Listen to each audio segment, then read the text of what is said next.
He lay on the couch, a dark shape against the little light coming through the blinds. Each breath was a small gasp, like he was being swallowed by a deep, dark hole. His apartment, usually full of life, was now covered in a heavy, sad darkness.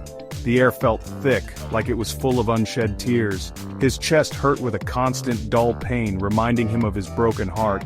His body felt heavy, weighed down by his sadness. Everything hurt. His head pounded, his stomach was upset, and his arms and legs felt like they were made of lead. He kept seeing the train platform in his mind, over and over. Her face, cold and distant, haunted him. The screeching of the train leaving sounded like a sad song, echoing in his empty heart. "I don't love you anymore," she had said, her voice cold. Each word felt like a piece of ice, stabbing him and leaving him broken. He kept seeing her walking away, disappearing as the train left. He stood there frozen as the world went on without him. He was alone in a crowd, lost in his sadness. The last bit of her perfume, carried away by the wind, reminded him that she was really gone.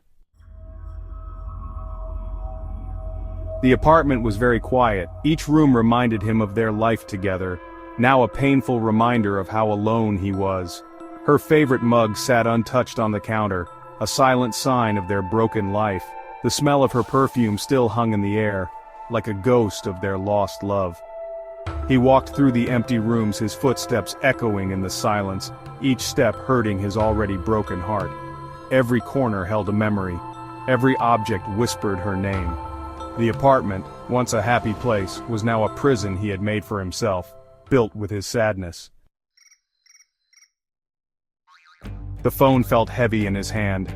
Her name glowed on the screen, a small light of hope in the darkness. His finger hovered over the call button, a storm of feelings inside him. He knew it was pointless, that she would be cold and distant, but he wanted to hear her voice, even if it hurt.